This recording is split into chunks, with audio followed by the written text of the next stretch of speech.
We are in, again, Amos chapter 1, and we're going to start in verse 6, and we're going to take verses 6 through 12 tonight.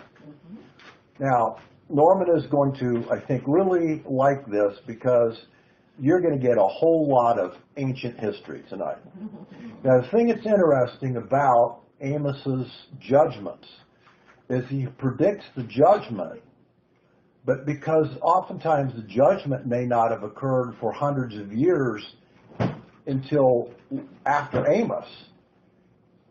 Amos obviously can't tell you what the literal event is that becomes the judgment. You follow? He says there's going to be a judgment. He tells you why there's going to be a judgment. But because he's predicting the future, he can't tell you at that time who it will be that will cause the judgment. So I have to fill in for you by going through history and show you how the judgment occurred. So we're starting out this tonight. Let's read 6 through 8. The first judgment is concerning the Philistines, Philistia. So starting in 6, thus says the Lord, for 3 transgressions of Gaza, Gaza being the capital of Philistia back then, I will not revoke its punishment because they deported an entire population to deliver it up to Edom. So I will send fire upon the wall of Gaza, and it will consume her citadels. I will also cut off the inhabitant from Ashdod, and him who holds the scepter, that is the king, from Ashkelon. I will even unleash my power from Ekron, and the remnant of the Philistines will perish, so says the Lord. Now let's kind of take this apart. Again, we see the refrain, 3 and then 4. Okay? Starts out the same way. Now, as I said, Gaza was the capital of Philistia at this time. Yeah, this is good. She found this map, and this is a really good map. Because since we're talking about all these different areas, okay? So obviously here is Israel. Here is, of course, what we were talking about last week, Aram. What today includes Syria. Here's Philistia, down here, okay? So it's on the western, and still the area is on the western Mediterranean part of Israel. That was now called Sector Gaza. The Gaza area, correct. Okay, over there. Is that the same as it is today? Yes. Yeah, you still have archaeological remnants there. You have, it's still the same area. Where Philistia was is still the western Mediterranean coast, southern coast part of Israel. Okay. What is the Arab side of Hamas that's claiming what ground in comparison to what you're discussing? Well, they have carved out some areas, Gaza being part of those areas, and they've tried to create a Palestinian state there. That's what they're trying to do. So concessions have been made over the years to allow settlements to occur there, and that's where they are. They don't technically have a Palestinian state there. Okay, so that's what's going on in the modern area. Now, interestingly enough, all major cities, if you'll notice, were mentioned in this. That is, Gaza is mentioned, and Ashdod is mentioned, and Ashkelon is mentioned, and Ekron. They're all famous cities of Philistia, but there's one that's not mentioned, and that's Gath. Gath should be famous too because there's a rather big guy that came from Gath. His name was Goliath. Okay? Gath's not even mentioned among the cities. Now, that's quite interesting. Now, why? Well, because we find that one of the judgments that occurred upon Philistia was the invasion by King Hazael of Aram Hiram here, he invaded Philistia, and he invaded it in 815 BC, around 815 BC. Then later, in around 760 BC, we have King Uzziah of Judah, who also invaded this area. And between the two of them, they absolutely devastated Gath. Okay? It was essentially annihilated. Let's look at a couple references to this, particularly to Uzziah's, well, actually it's both, but turn to 2 Kings 12. It's always interesting, I think, that we talk about these things in history, and yet we find them included in the Bible because the Bible includes all this history itself. You just got to dig it out where it is. 2 Kings 12.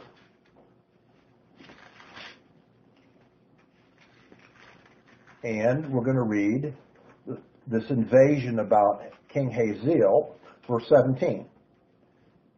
2 Kings 12:17. Then Hazael, king of Aram, went up and fought against Gath and captured it.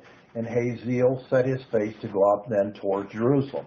So here's the evidence, even internally in the scripture, of his invasion of Gath. We also see evidence of, like I said, of Uzziah's invasion in 760. Let's turn to 2 Chronicles 26. So over from Kings, 2 Kings to 1 Chronicles to 2 Chronicles, chapter 26.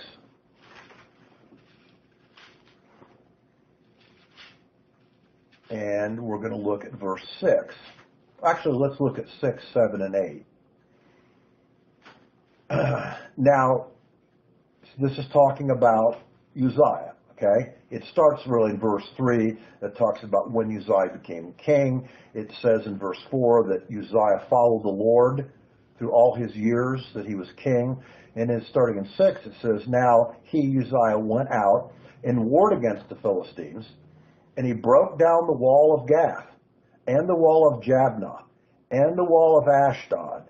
And he built cities in the area of Ashdod and among the Philistines. So literally, he took over the areas, destroyed large parts of those cities, and built Jewish settlements there, is what it says. Verse 7, and God helped him against the Philistines and against the Arabians who lived in Gur-baal and the Meunites. Verse 8, the Ammonites also gave tribute to Uzziah, and his fame extended to the border of Egypt, for he became very strong. Uzziah extended the territories of Israel during his reign, and they became quite powerful in this area, and the Philistines could not stand against Uzziah. So here's more evidence of what happened to Philistia. Now, the Philistines, of course, persecuted the Jews relentlessly. Read the book of Judges, read 1 Samuel, even read portions of 2 Samuel, and you're going to hear all about the Philistines over and over again. Why? We know the answer because we just got done studying Joshua. What did the people not end up doing by the end of the book of Joshua, even though they were told to do it? Right. They were supposed to completely go through their territories and get rid of these people. They didn't do it. Therefore, they had problems. And of course, the Philistines were a constant problem for them. Now, interestingly, the biggest crime that God indicates in verse 6 was what we'll call the Philistines' perfection of human trafficking. Go back to Amos and look at what he says. It's at the end of verse 6, where he says, because they deported an entire population. Do you see it? Mm-hmm. Okay? They became perfected human trafficking. They perpetually planned slave raids on Jewish towns, capturing Jewish families and auctioning them off in the famous slave markets in Edom. okay, down here. We're going to talk about Edom later tonight. They would transport these people down to Edom, and they had very large slave markets in Edom to sell these people all over. So people were killed in the process, families were torn apart in the process, children were made orphans in the process, certainly children that were captured obviously had absolutely no protection whatsoever, or just horrendous things that happened to these Jewish peoples because of this. So the Philistines did all. Yes. So God promises punishment and destruction of their cities and the deposing of their king in Ashkelon, which occurs in two phases. First, in 721, a very famous king of Assyria named Sargon II, he ends up taking over from our buddy Tiglath-Pileser.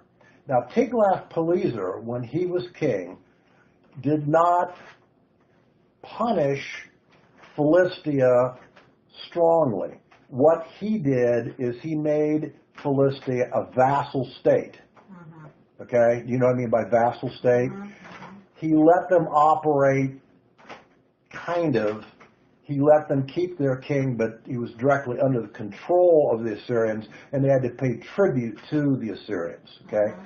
So Tiglath-Pileser did this, but when Sargon II took over, he was not pleased with Philistia, so he invades Philistia in 721.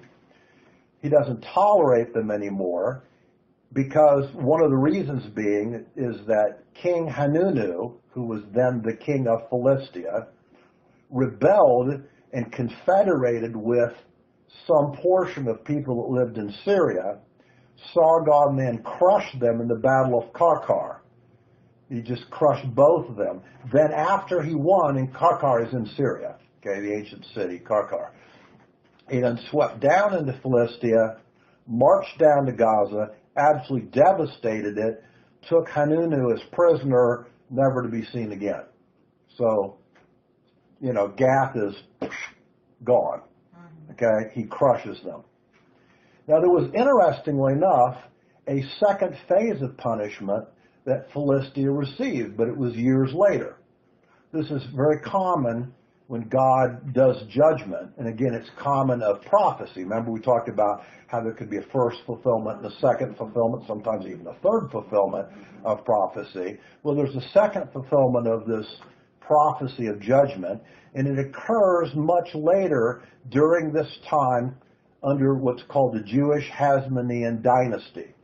Now, I'm going to have to explain to you what the Hasmonean dynasty is, because I don't know that you're all going to jump up and say, oh yeah, the Hasmonean dynasty, okay? All right. Now, here's what happens. Let me explain the Hasmonean dynasty to you. You have a picture of the Hasmoneans? All right. What happens is that when Alexander dies, the Great dies, of course he has four famous kings. One of his generals, that become kings. When they asked Alexander the famous question, who will take over your kingdom, he says, the strongest. And that was his answer. So what happened is his generals got together and kind of split his empire into four parts. The northeastern part, up here and beyond, okay, was called the Seleucid Empire because the general's name was Seleucus, okay? Down here, even below the Negev, in Egypt, was called the Ptolemaic Empire because of the general Ptolemy, okay? And so you had four generals, you had four areas. Now, what happens is that there are a series of a couple hundred years of battles that go on, especially between the Seleucids and the Ptolemies. It seems like every so often they decide they must have a war with each other. And so, interestingly enough, what do they have to do? They have to march right through Israel in the process to get to the other one. So every time they go through, of course, they end up devastating some portion of Israel in the process. Now, it's interesting. People will say at the end of the book of Malachi, the last Old Testament prophet, that there's 400 years of silence before the beginning of the book of Matthew. That is not true. Anybody that says that has not seriously read the book of Daniel. Because if you read, and I noted it for you for your own reading, if you will start in Daniel chapter 11, verse 5, and go to verse 35, you will see Daniel's prophecy and history of the Ptolemaic and Seleucid empires. He tells you about who the rulers were, some of their battles, their troop movements. He tells you all about this, which is very fascinating because these things happened in the 5th, 4th, and 3rd centuries BC, and Daniel wrote them in the 6th century BC. So he literally wrote all of these very specific details in Daniel 11 several hundred years before they ever occur. Rather fascinating. But the point I'm making is the Bible gives us that history in Daniel 11. So there aren't silent years, really. We know history's going on. Daniel tells us about what that history is. Now, one of the later rulers of the Seleucid Empire up north, okay, his name, what? His name is Antiochus Epiphanes. And he is a real bad dude. And he decides that in one of his battles, he's going after the Ptolemaic people in Egypt. He comes down through, devastates the Jews a while, travels down into Egypt, loses the battle against the Ptolemies, comes back north home, and decides he's going to take out his anger at losing the battle on guess who. And for a matter of about 11 years or so, he viciously persecutes the Jews. He viciously persecutes them so much that he, in Daniel 11, starting in verse 36, is the prototype of later who we call Antichrist. Yeah. Devastation of Yes. Because, abomination. correct, he does this event in the temple called the Abomination of Desolation. Okay? It's where he decides to go into the Holy of Holies, kill a pig, throw the blood all over, he desecrates the Holy of Holies, and sets up a image of Zeus right in the Holy of Holies. Okay? This event only occurs one other time in history. It hasn't occurred yet. It's going to occur. Antichrist will do it again. Okay, it's prophesied by Daniel. So, what happens is, after 11 or 12 years of him just viciously persecuting the Jews, there's a man named, the first one was Judas, yeah. There's a man named Judas Maccabee. He has 4 brothers. There's 5 of them all together. Judas gets rather tired of all of this going on, and he starts a very effective guerrilla war campaign against the Seleucids. He attacks them, he beats them, he attacks them, he beats them, and finally he's so effective at attacking them that he kicks them out of Israel. And from approximately 168 BC, Israel, for about the next 100 years, has no foreign influence that controls it. All right? Now, his brothers successfully take over for him. He dies, and his younger brothers take over until his last brother dies, and his last brother's name was Simeon. Simeon dies. He actually was assassinated. And Simeon's son is called John Hyrcanus. John Hyrcanus becomes the king, effective king of the Hasmonean dynasty, and he rules then. And this is the beginning of what we call the Hasmonean rule of Israel. Okay? This is the Hasmonean dynasty that we're talking about. Did they have a book called Webster's dictionary? Webster? No. Why? Well, if you look at the language, look at the words, you kind of wonder why and how they, whether he prophesized them or not. Obviously, the land stayed the same, but the names of the people. Yeah, the reason why that's a good point, Norman. The reason why that happens is because after the time of Alexander the Great, the Greek civilization spread over the entire Greek Empire. And therefore you had what's called the Hellenization of the Jews. They started to take on certain Greek customs and they took on certain Greek names. And that's why his name is John Hyrcanus. I wondered. Yeah, it's a Greek form of the name. And you find that all through Jewish history during this time. So what was the relationship then in terms of priests with what we're studying today? Were they are they the one that's really in control or doing the fighting, or? No, because remember, the Greek Empire fell into four parts. All right, so you still have Greek influence, but they're all in four different regions. Okay, the Seleucid being the northeastern part of it.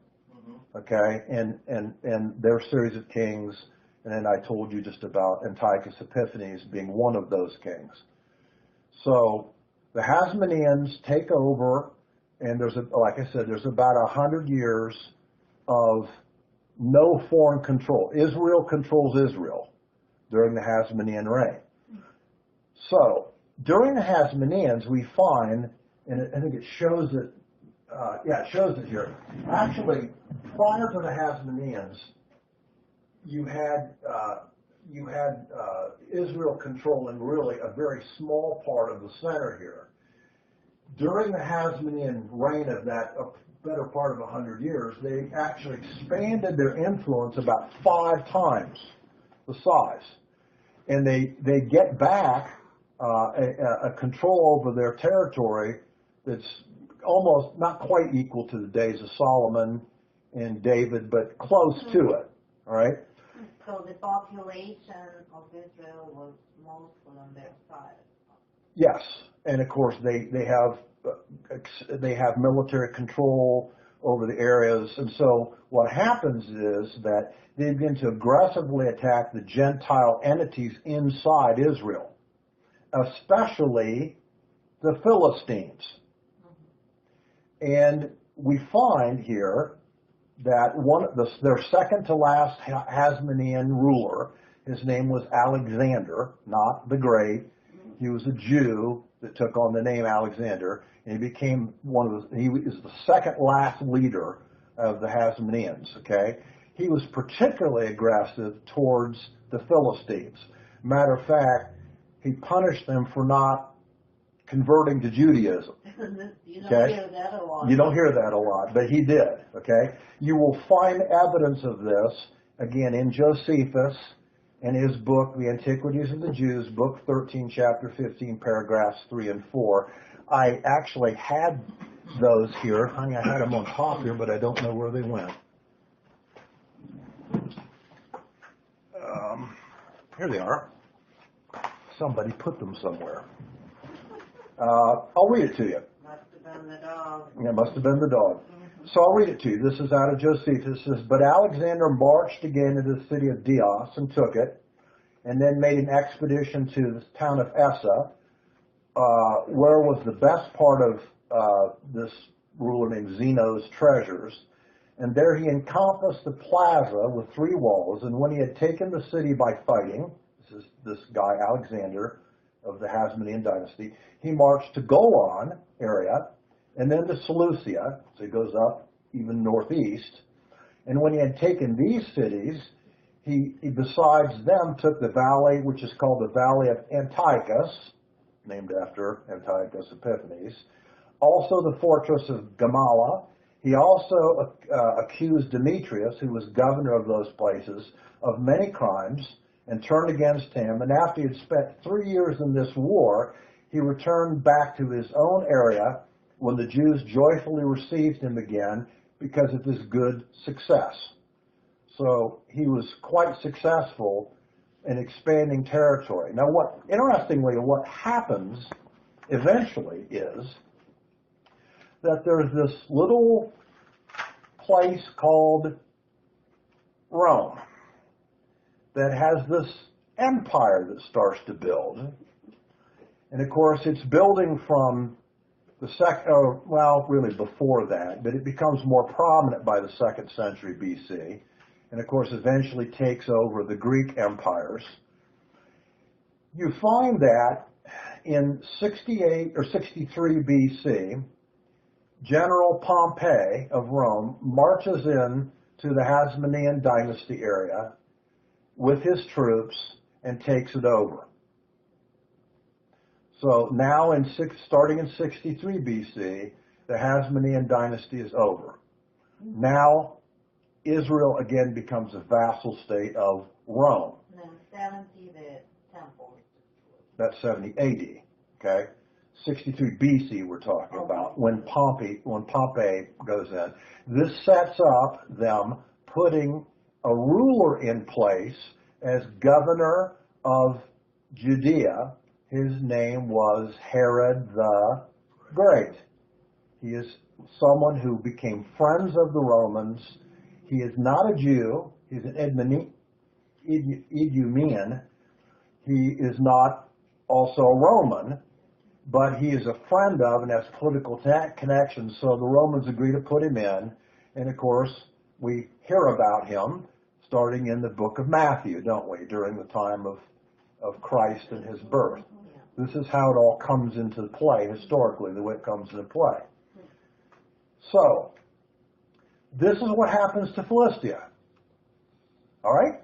Let's move on back to Amos, and we're going to read verses 9 and 10. Let's see what happens to the city of Tyre. Tyre, of course, is up here. It is part of modern-day Lebanon. Okay? And Tyre has a very interesting history. Again, we see the same pattern. Let's read 9 and 10 of Amos 1. Thus says the Lord, for 3 transgressions of Tyre and for 4, I will not revoke its punishment, because they delivered up an entire population to Edom and did not remember the covenant of brotherhood. So I will send fire upon the wall of Tyre, and I will consume her citadels. All right? So let's figure this one out.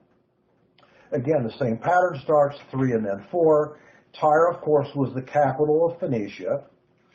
Phoenicia was an even bigger player in the human trafficking, merchandising part of the ancient world. It was even bigger because the Phoenicians were maritime sailors, very famous. Literally, we have evidence that they sailed literally probably all across the world. We have evidence that they were in the harbor of Boston. We have evidence, of course, they were all through different parts of the Americas. We have evidence that they were in India, yada, yada, yada. They were very, very famous and very good sailors. Therefore, when they trafficked people, they had a worldwide distribution of the people they trafficked. Okay? So they're even worse, in a sense, than were the previous country. Now, the Lord points out, though, that there's a very specific set of reasons why he would punish them. He doesn't say just because they traffic the nation, although he does, but he says, quote, because they did not remember the covenant of brotherhood. Now, what could that mean? What could he mean they did not remember the covenant of brotherhood? Well, let's go back into Jewish history and figure it out. We go back to the time of King Solomon. King Solomon made a series of alliances with another famous king of Phoenicia. His name was Hiram. Okay? Matter of fact, the wood for the temple that Solomon built came from Hiram. The cedars of Lebanon, which is Phoenicia. He provided wood, he provided all kinds of things for Solomon. And we turn, if you would, to show you evidence of this. Turn to 1 Kings 5. Keep your place in Amos. Go to 1 Kings 5.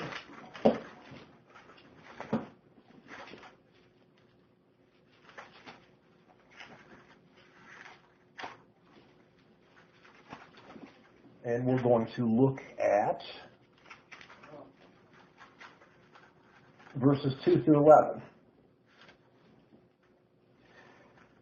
So then Solomon sent word to Hiram, king, saying, you know that David my father was unable to build a house for the name of the Lord because of the wars which surrounded him, until the Lord put them under the soles of his feet. And now the Lord my God has given me rest on every side. There is neither adversary nor misfortune. And behold, I intend to build a house for the name of the Lord my God. As the Lord spoke to David my father, saying, your son, whom I will set on your place, he will build the house of my name. Now therefore, command that they cut for me cedars from Lebanon, and my servants will be with your servants, and I will give you wages for your servants, according to all that you say. For you know that there is no one among us who knows how to cut timber like the Sidonians. That's another name for a part of Phoenicia, okay? And it came about, when Hiram heard the words of Solomon, he rejoiced greatly, and he said, blessed be the Lord God today, who has given to David a wise son over the great people. So Hiram sent word to Solomon, saying, I have heard the message which you have sent to me, and I will do what you desire concerning the cedar and the cypress timber. My servants will bring them down from Lebanon to the sea, and I will make them into rafts to go by sea to the place where you direct me, and I will have them broken up there, and you shall carry them away. Then you shall accomplish my desire by giving food to my household. So Hiram gave Solomon as much as he desired of the cedar and cypress timber.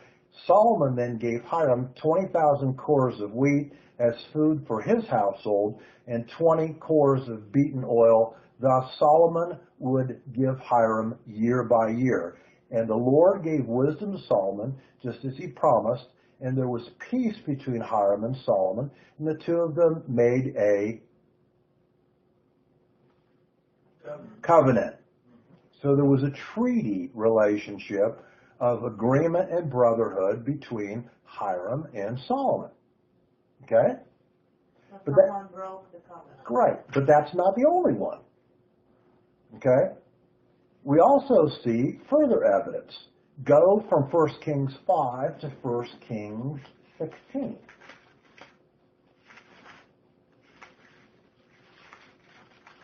Since 1 Kings 9. Yeah, that's another story about Hiram and Solomon. 1 Kings 9. No, I want you to go to 16. I want you to go to 1 Kings 16. Here's another covenant relationship that occurs. Starting in verse 29. Now Ahab, the son of Omri, became king over Israel in the 38th year of Asa, king of Judah. And Ahab, the son of Omri, reigned over Israel in Samaria for 22 years. And Ahab, the son of Omri, did evil in the sight of the Lord more than all that were before him. And that's an understatement. He was a bad dude. Verse 31, and it came about as though it had been a trivial thing for him to walk in the sins of Jeroboam, the son of Nebat, that he married Jezebel, the daughter of Ethbaal, king of the Sidonians, that would be that area of Lebanon, okay, and went to serve Baal and worshipped him. Verse 32, so he erected an altar for Baal in the house of Baal, which he built in Samaria, that is, in Israel. And Ahab also made the Asheroth, which is another form of Baal worship. The female side is called the Asheroth, and the male side, or the phallic side, is called the Baal. Okay? You can get the idea. It's a fertility cult. All right? Thus Ahab did more to provoke the Lord God of Israel than all the kings of Israel who were before him. Now, I want to make an interesting note here. The Asherah, the chief goddess of the city of Tyre is Asherah, and called the mother of Baal. Jezebel was the daughter of the priest of this cult. She was a priestess of the cult. Lebanese. They made a political marriage, Ahab and Jezebel. So now here's a second covenant relationship. Think about the medieval times. How did you keep from going to warfare all the time? If you were England or France or Germany, you married royalty. And you combined in marriage the two countries so that you had a reason not to go and beat each other up in warfare all the time. Until somebody got mad. Until somebody got mad and then it broke down. But at any rate, this was the idea. So there's at least two reasons why there were covenants that occurred here. This is what is being referred to by Amos when he says that he did not remember the covenant of brotherhood. They broke these covenants. The Lebanese, the Philistines did by invading Israel and again carrying away captives and selling them on the slave trade. Is there ever a section in the Old Testament where the Jewish people are not prosecuted in some way? Well, during the Hasmonean dynasty, that 100 years they weren't persecuted. They lived, they ruled the roost for that 100 years.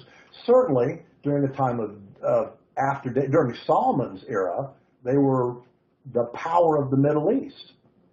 Literally, they were the military power of the Middle East during that time period. How about during David? He had to fight with the Philistines a lot. There were a lot of battles. But David. they were not prosecuted. They were. The Philistines raided towns. David had to go around with his militia and free towns from the Philistines. They were. Yeah, in First Samuel. So there were times that they weren't, but the vast majority of time. And again, why? Because God told them in Deuteronomy 28, if you break my rules, this is what's going to happen to you. And it's a covenant. Right, exactly. It's a covenant. From the Jewish to God. To God. They break it. Don't get it right. Bad things happen. Bad things are going Okay, to happen. right. Did God tell them at that time and list out, look, dummies, if you don't pay attention, this is what's going to happen? You need to read Deuteronomy 28. It is Deuteronomy. It is so specific, it's unbelievable. He tells them to the letter what's going to happen to them. Okay. To the letter. Can you take Deuteronomy and apply it to today? It's still happening. Right. You're still getting persecution of Jews all over the world for exactly the same reasons. Okay? Is there any change in your foresight from what we're studying for where they are today? Yes. And, okay. It was called 1948, May It's 14th. now called Israel. 2000 and what? 18. Yes. Exactly. There are some very specific things happening Right. right now. But the big changer, the game changer was May 14th, 1948, when Israel miraculously was put back in their land and were in control of their own destiny, their own government, their own future again. And what country was in charge of them at that time? Prior to 48, Britain. Britain. Yeah. Balfour was And who made the decision? United Nations made the decision. Well, It was set up by the British in various agreements and conferences and all this, but ultimately it was a UN resolution. and who pushed that? There's one man.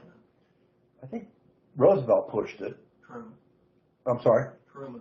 Roosevelt. Oh, I'm sorry. deceased. That's right. And You're right. there was no discussion ever between Roosevelt and Truman. None. That's right. It's true because Roosevelt died in what 45. 5. Okay. All right. Okay. Now there's another issue, let's talk about the punishment of Tyre. We talked about the reason for the punishment of Tyre.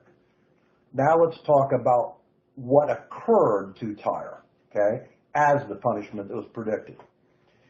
Its punishment actually came several hundred years later, but it was really extremely crushing, and it came in two phases. First of all, you had Tyre being attacked by Babylon.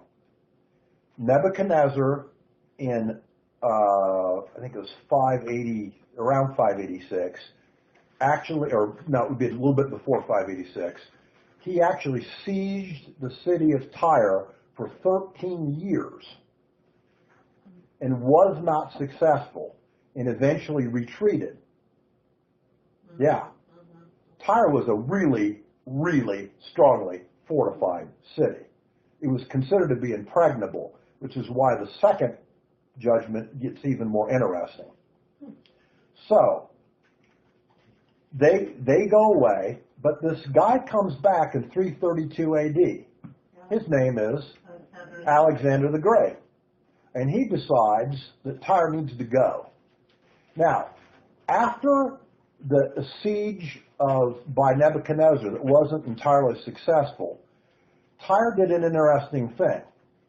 And I can't show it necessarily on a map to you, but yeah, go. Okay. Well, There's Tyre. okay. It changes to like I can't see. All right. So you see how it's right on the coast?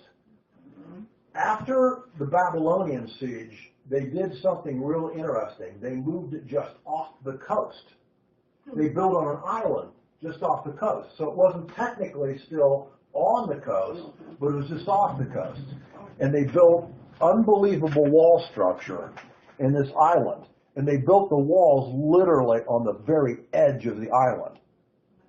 It became what was considered to be impregnable. Are there Right? any archaeological Oh yeah, lots. ruins Some. around? But you're going to hear why there's only some. Okay? I'm going to tell you why there's only some. So, Alexander comes down, and of course, you know, he was not one to lose. Alexander had 31 major campaigns. Guess how many he lost? None. Zero. He was 31 for 0. Okay? 31 to 31, I'm sorry. He was very young. He was young. He looked at Tyre as his forces came in and had a viewpoint that he knew what to do to conquer them. It took a while. Bridge? He literally built a causeway out to the island. It took him 7 months to build it. Okay? In the process of both building it and in the process of sieging the walls then, he lost 400 troops. Okay? There you go.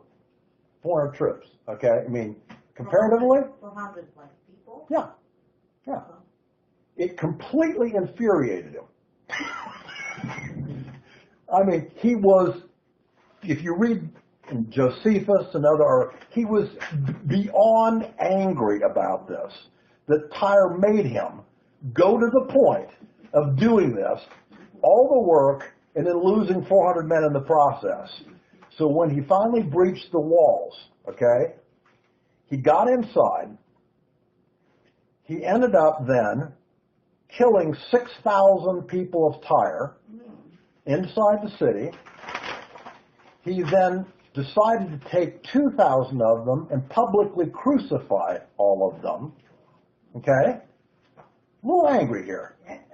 And then he took the remaining 30,000 and sold them into slavery. Now, think how ironic that is. Why is God punishing the people of Tyre? Because they sold the Jews into slavery. So Alexander is the mechanism God uses to sell them into slavery in 330 approximately BC. And He not remember other evidence of Alexander being part of God's plan. Remember how he met with people Yeah. Alexander, do you remember that? I told you this when we were talking about Zechariah. You remember? Alexander, when he marched into Israel, had a dream one night. And in the dream, whoever it was that showed him said, do not touch the people of Jerusalem. Technically, he was going. Oh, he could have annihilated Jerusalem in no time. Tiny country. So he says there are people of a God that they should be respected. Don't touch them. So when he marches his troops up to the walls of Jerusalem, Wearing white. yeah, that's right. It was in his vision or his dream, there was a priest in white clothing that came out of Jerusalem in his dream. So when he marches his troops up, that high priest put on his white robe, which was the priestly garment, and came out to meet him. And Alexander says to him, I saw you. I know who you are. They had conversation, they had a meal, chatted with each other, gave each other a high five, rubbed elbows, and Alexander took off. He never conquered Jerusalem. He came down south and wailed on. Did they have interpreters? Oh, sure. Now, one more thing because you asked the question, is there archaeological evidence of Tyre? There is. But Alexander was so furious in this, he did one other thing. When he went inside, he literally dismantled half of the city and turned it into rubble. He crushed it into stone. That took a lot of men. Oh, yeah. You talk about angry? Okay. So that's why part of Tyre, we don't have a record because he annihilated it. Okay? How far out was the island, miles-wise? A few miles off the coast, I believe. Not very far. I couldn't tell you exactly, but. I've been seeing it, but I can't find the numbers. I'm curious. He said that Alexander built the causeway. So how did the people of Tyre get there or start with? Oh. Boats. Causeway. Boats. Sure. Okay. Causeway was 200 feet wide, built from the ruins of ancient Tyre. Yeah. How far did they say? How far? It's more like a moat around the castle. Yeah. That's Except really what they it says it was an ocean around the castle. Let's hear it. Talking about he just went and killed. He killed 6,000, crucified 6,000. He sold 30,000, so 36,000 people are living on this island or more. Yep. More. That's a lot of people transported by boats. It is. Well, they had the access of fish. They had the access. But they were the Phoenicians. They were boat people. Yeah. They had zillions of sailing vessels. They could go any place and get with anything they wanted. Okay? Now, let's talk about Edom. Edom's very interesting. This is a very interesting history. So let's read verses 11 and 12. I think you understand why we're only doing 6 verses tonight. There's a lot of history to go over in these 6 verses to make sense of it. So, okay, let's read verses 11 and 12 now about Edom. Thus says the Lord, for 3 transgressions of Edom and 4, I will not revoke its punishment, because he pursued his brother with the sword, while he stifled his compassion. His anger also tore continually, and he maintained his fury forever. So I will send fire upon Timon, and I will consume the citadels of Basra. All right, let's break this down. What's the reason why God says, I will punish Edom? Because he pursued his brother with a sword. Now, keep your hand here in Amos, but turn back to Genesis 25. We figured the bridge, the causeway was less than a mile, about 1 kilometer. About a kilometer? Okay. But pretty wide. It'd be enough to pick you up there and have to build a causeway out there. Well, sure. I mean, you had to build it with stone. That takes a while. Okay. So, turn to Genesis 25, and I want us to read something that I'm certain you know of, but I want to remind you of it. Okay? Starting in verse 29. And when Jacob had cooked stew, Esau came in from the field, and he was famished. And Esau said to Jacob, let me have a swallow of that red stuff there, for I am famished. Therefore his name was called Edom, which also means red. So, who was the father of the Edomites? Esau. Therefore, Esau. Esau. Therefore, the Edomites are of the Jews. What? They're relatives. They're biological relatives. Red-headed stepchildren. Very good. The red-headed stepchildren. That's a great way to put it. Okay. Nice So shot. that's right. Nice shot, Pam. That's right. So the two brothers, Jacob and Esau, the father of the Edomites is Esau. Now, let me show you a couple interesting things. God treats the Edomites in a unique way. All right? And I want to show you how God actually respects the Edomites because of Esau. But the Edomites don't respect God. So I want to show you. Turn, since you're already in Genesis, turn first to Numbers chapter 20. Genesis, Exodus, Leviticus, Numbers. Numbers chapter 20. And we're going to look at, starting at verse 14. This is time that Israel has been marching around, okay, for 38 years. They're getting near the end. Starting verse 14. And from Kadesh, Moses then sent messengers to the king of Edom, saying, notice what he says, thus your brother Israel has said, you know all the hardship that has befallen us, that our fathers went down in Egypt. We stayed in Egypt a long time. The Egyptians treated us and our fathers badly. And when we cried out to the Lord, he heard our voice and sent an angel and brought us out of Egypt. Now behold, we are at Kadesh, a town at the edge of your territory. Verse 17, please let us pass through your land. We shall not pass through the field or through vineyard. We will not even drink water from a well. We shall go along the king's highway, not turning to the right or left, until we pass through the territory. Verse 18, and Edom, however, said to him, you shall not pass through us, lest I come out with the sword against you. Lest I come out with the sword against you. Did you hear that phrase before a few minutes ago? It's exactly the phrase that's used in the prophecy in Amos. So, Edom makes them go all the way around Edom because they won't let them even walk through their territory. You just read Genesis? I just read Numbers 20, Numbers 14 through 18. Was it really that rare back then for people to act that way? To not allow them to go on their land? Let's put it this way. It was unusual considering the respect that God gave the Edomites that they absolutely didn't return. And I'll show you more examples of it, okay? Mm-hmm. Turn to Deuteronomy 2. So it was a choice on their part, and they chose not to follow God's direction.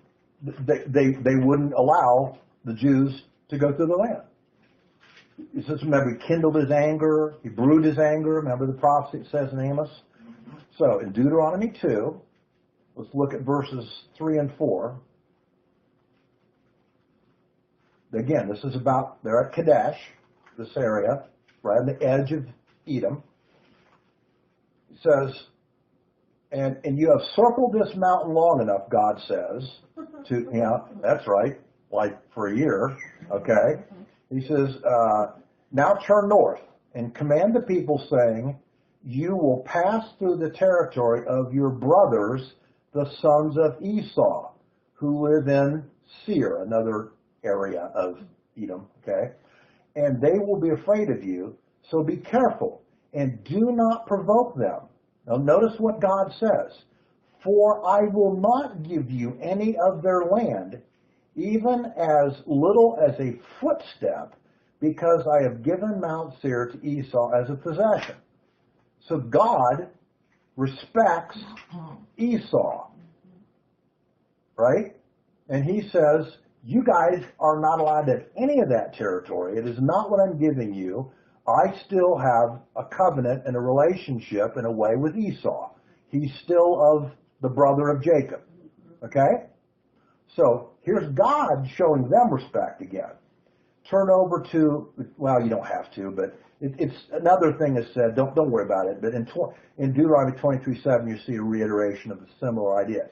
So Edom ends up showing no brotherly mercy or accommodation to the Jews, but rather shows deep anger and resentment and hostility to them.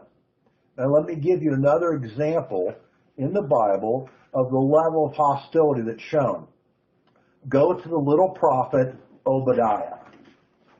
So go past Amos.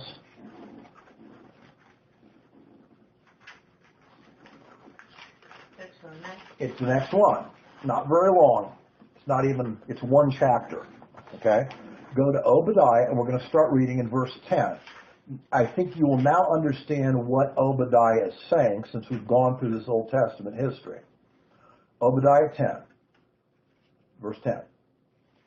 Because of violence to your brother Jacob, you will be covered with shame, and you will be cut off forever. On the day that you stood aloof, he's talking to the Edomites. On the day that you stood aloof, on the day that strangers carried off his wealth, and foreigners entered his gate, and cast lots for Jerusalem, you too were as one of them. Do not gloat over your brother's day, the day of his misfortune, and do not rejoice over the sons of Judah in the day of their destruction. Yes, do not boast in the day of their distress. And then he goes on, I think I want to read through 14. Do not enter the gate of my people in the day of their disaster. Yes, you, do not gloat over their calamity in the day of their disaster, and do not loot their wealth in the day of their disaster, and do not stand in the fork of the road to cut down their fugitives, and do not imprison their survivors in the day of their distress. What Obadiah is talking about is when the Babylonians in 606 invaded Judah. When the Babylonians were coming in, guess who was standing around watching Jerusalem be invaded? The Edomites.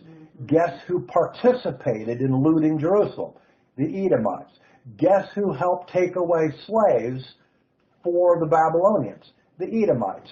Guess who, well, there was one more thing. Oh, they also set up roadblocks on the pathways out of Jerusalem to keep the Jews from being able to escape and run away from the Babylonian army. Okay? They did all these things to the Jews. That was when? 606 approximately, when Babylon first invaded Jerusalem. So, the Edomites show themselves to be particularly hateful of the Jews. Now, Probably jealousy. let me show you another thing. There's another reference to this too. Turn to Psalm 137. I just saw this today. It's interesting how much history is spread all over the Bible. Psalm what? 137. David also talks about this in his psalm. I didn't see it until today. Psalm 137, starting in verse 7. We're going to read 7, 8, and 9. He's talking about this very event we just told about, the Babylonian invasion of Jerusalem. He says, remember, O Lord, against the sons of Edom, the day of Jerusalem, who said, the Edomites are talking now, raise it to its very foundation. I mean, they're literally out there hooping it up, seeing Jerusalem being annihilated. Party Go! Party Okay? time. O daughter of Babylon, you devastated one, how blessed will be the one who repays you with the recompense with which you have repaid us. how blessed will be the one who seizes and dashes your little ones against the rock. Literally, Josephus tells us that the Edomites literally contributed when children were, the Babylonians took children, the Edomites helped them by throwing them down against rocks and gashing their heads open. That's what the Edomites did. So God, back to Amos, says, you are done. Your sins have gone to the top of the scale, and you are done. Now, Timon, who was referred, remember in Amos here it talks about Timon. He says, where is it? Well, Yeah, he says, I will send fire upon Timon. Timon is a major city in the south of Edom, and Basra is a major city in the north of Edom. If you want to see references about Timon, I don't think it's that important, but we're not going to turn there. But Jeremiah 49:7 talks about Timon, and in Ezekiel 25, verses 12 and 13, it makes a reference to Timon. Now, how did Edom get punished?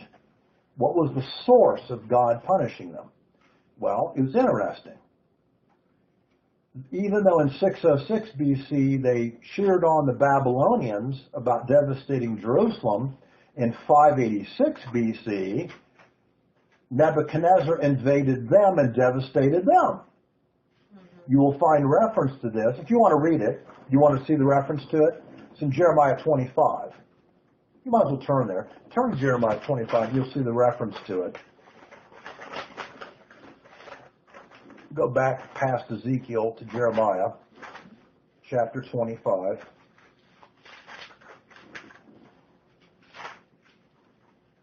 And you'll see it, especially in verse 9.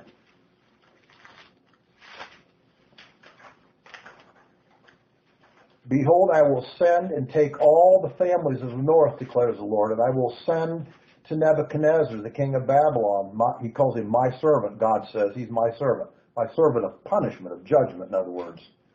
And I will bring them against this land, that is Edom, and against its inhabitants, and against all these nations round about, and I will utterly destroy them. And when the Babylonians came in to these cities in Edom, they just bulldozed them to the ground, more or less. So they did a number on the Edomites. Now there was a second phase also of the Edomites being punished. Actually, there was a second and third phase. The second phase actually occurred between about 400 and 300 BC. The Edomites, the territory of Edom was taken over by these people called the Nabateans. The Nabateans are not, they were an Arabic tribal group. They were literally from, yeah, you see it? They're down here in the, would be the north, well, if you go further south from that map, they would be in the Arabian Peninsula, okay?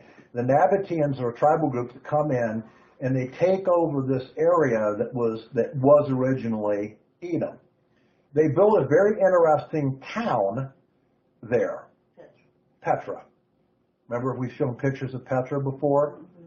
The unique fortress city. That's the Nabateans were the ones that carved it out of sandstone. It became, of course, a virtually impregnable fortress. They set up a lot of trade routes. They were like Bedouins almost. They were nomadic peoples. They traveled all over there. They didn't really stay in towns so much. And they took over this area from Edom until the Romans came. And actually, they came several times under several expeditions, Roman generals.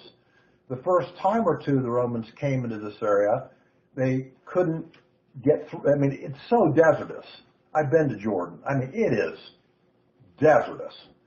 You know, they didn't have food supply, they didn't have water supply, the Roman troops, and the Romans didn't succeed the first time or two. Finally, Caesar said to Trajan, who was then, I think a general at that point until he became emperor too. He said, like Napoleon, yeah, he came to Russia. Yeah, exactly. They do God them frost. They didn't. But finally, Caesar says to Trajan, like, you want to live? Conquer them. Okay. The Pax Romana will be, okay? So finally Trajan does conquer them in 106, I think it's 106 AD I wrote down here. Yeah. So the Edomites never recovered from any of this, and their culture doesn't exist. You cannot find an Edomite culture anymore. Right. They're annihilated off the face of the earth. Right. So in multiple ways, God enacted his judgment on these people for what they did. God will. No. There you go. Now, my conclusion I made is this. I think it's an important thing to remember as we go through the further judgments that are going to occur. Okay? God's judgment doesn't have human time limits. Mm-hmm. God's very patient about when he brings about judgment. Okay? He decides when the culminating event is, and then it happens. His judgment principle is found really in Genesis 15:6, where early on, and he's talking to Abraham, he says to Abraham, it's going to be 400 years before you're going to fully take over this area because, quote, the iniquity or sin of the Amorites is not yet complete. The people called the Amorites that were living in that area, God gave them 400 years to get their you-know-what together. They didn't. At the end of that time, he says, you're done. Then, of course, he brings the Jews in to take over the territory there. And this is the principle, okay? It's the principle of God waiting until the iniquity is full and then he acts. Is this the same as his philosophy on the second coming? Yes, absolutely. It's all the same principle. It's the exact same principle. Sometimes God uses other nations to enact his judgment, like he uses Nebuchadnezzar, like he used Cyrus, like he uses the Hasmoneans, like he used, who knows? Sometimes What did God, you just say? I thought that's what okay. you said. Sometimes God uses miraculous things in his judgment, like the devastation that occurred in Sodom, like the miracle that we just read in Joshua 10 of the Battle of Beth Horon, and the meteorites literally falling down and targeting the enemy troops. So he does sometimes miraculous judgments and sometimes he uses other nations. The bottom line is that God will only tolerate so much until his sense of justice compels him to judge. And that's all through history, and it's going to be in the future too. So that gets us. Yeah, that gets us through that part, the Edomites, and now we're going to. 3 verses. Yeah, right. We've got all 6 verses done. Next week we will take the Ammonites, the Moabites, and I think we'll also cover Judah to some extent, and then. The week after that, we'll start in chapter 2, and we'll start about Israel, because there's a very extensive reason for God's judgments against especially Israel. Because remember, Israel was the even worse companion of the two, between Judah and Israel. Their sins were even worse than Judah's sins were. So Next week, 13, 14, 15. So next week we'll take 13, 14, 15, and hopefully we'll take chapter 2 verses 1 through 3. Maybe we'll get to verse 4 of chapter 2. So